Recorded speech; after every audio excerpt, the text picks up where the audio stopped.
صدقہ کرنے کی ویڈیوز سوشل میڈیا پر اپلوڈ کرنا کیا یہ صحیح ہے؟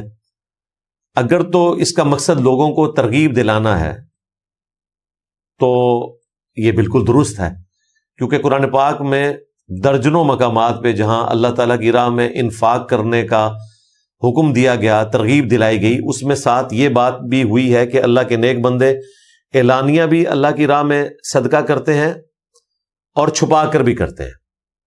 نبی علیہ السلام نے بھی اعلانیہ بھی کروایا ہے، وہ مسلم شریف کی جو مشہور حدیث ہے، جو آدھی بیان کر کے ہمارے بریلوی حضرات جو ہیں وہ اپنی بدعتیں حلال کرنے کی کوشش کرتے ہیں۔ پوری حدیث یوں ہے، مشکات میں بھی موجود ہے، صحیح مسلم کے ریفرنس سے، کہ چند نیو مسلمز آئے، آپ صلی اللہ علیہ وآلہ وسلم نے جب ان کی حالت دیکھی، کسی کے پاؤں میں جوتا نہیں ہے، کسی کے کپڑے بھی مکمل نہیں ہیں اور بھوک کی وجہ سے برا حال ہے، تو آپ علیہ السلام کو ان پہ بڑا ترس آیا۔ آپ علیہ السلام نے اسپیشلی مسجد میں ممبر لگوایا اور اس میں آپ نے انفاق فی سبیل اللہ کے اوپر ابھارا، یہاں تک فرمایا کہ اپنے اور جہنم کے درمیان اوٹ قائم کر لو، اگرچہ ایک کھجور ہی اللہ کی راہ میں صدقہ کر کے ایسا کر سکو۔ تو اس ترغیب دلانے کا رزلٹ یہ نکلا کہ ایک انصاری صحابی کھڑے ہوئے اور وہ اپنے گھر گئے، انہوں نے اپنے گھر کا اچھا خاصا سامان ایک بورے میں جمع کیا، پھر اس بورے کو گھسیٹتے ہوئے مسجد نبوی میں لے کر آئے، اور حدیث کے الفاظ ہیں کہ وہ اتنا وزنی تھا کہ اسے اٹھایا نہیں جا رہا تھا، وہ گھسیٹتا ہوا لا رہا تھا۔ مسجد نبوی کے صحن میں لا کے اس نے اپنا بورا رکھا، اس کو دیکھ کر ایک ایک کر کے اور لوگ اٹھے، ان کو بھی ترغیب ملی کہ یار یہ تو اتنا آسودہ حال بھی نہیں تھا، تب بھی یہ اتنا سامان لے آیا ہے، تو ہمیں تو اللہ نے بہت کچھ دیا ہے۔ حتیٰ کہ مسجد نبوی میں ایک بہت بڑا ڈھیر لگ گیا سامان کا۔ صحابہ اکرام کہہ رہے ہیں کہ نبی علیہ السلام جب خطبہ دے رہے تھے تو آپ صلی اللہ علیہ وآلہ وسلم کا چہرہ مبارک پریشانی کے عالم کی وجہ سے، اس کے جو خد و خال ہیں آپ علیہ السلام کے چہرہ مبارک کے کچھ اور تھے، اور جب آپ نے یہ منظر دیکھا تو خوشی سے آپ کا چہرہ مبارک سورج اور سونے کی طرح چمکنا شروع ہو گیا۔ پھر آپ علیہ السلام نے اس موقع پہ فرمایا کہ جس نے اسلام میں اچھی سنت کو جاری کیا، جس طرح کہ اس انصاری نے کیا، اچھی بدعت کو نہیں، سنتن حسنتن الفاظ ہیں، سنتن سیئتن، اچھی سنت اور بری سنت،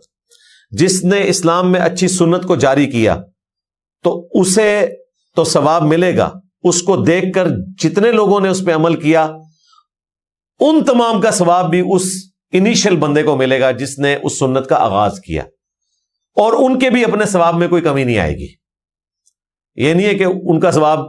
اس کو ہی مل جائے گا اور وہ فارغ ہو جائیں گے، نہیں، ان کو اپنا ملے گا لیکن اس کو اجتماعی ملے گا۔ اور جس نے اسلام میں برے طریقے کو جاری کیا،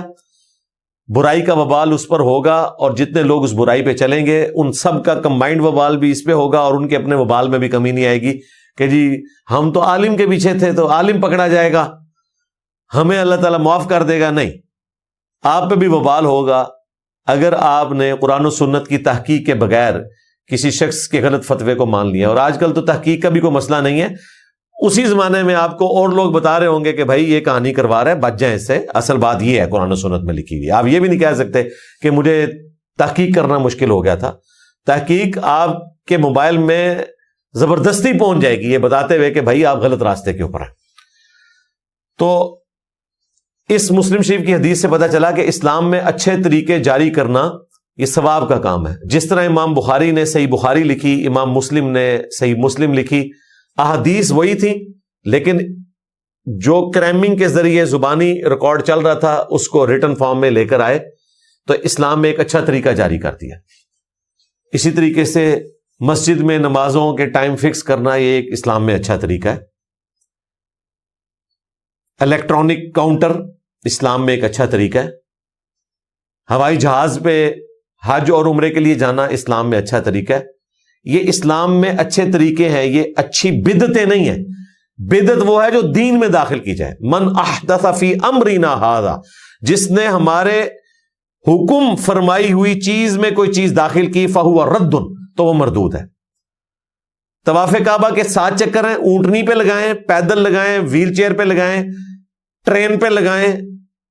سائیکل پہ لگائیں، کوئی فرق نہیں پڑتا، چکر 7 رہیں گے۔ اور طریقہ جو اڈاپٹ کیا جائے گا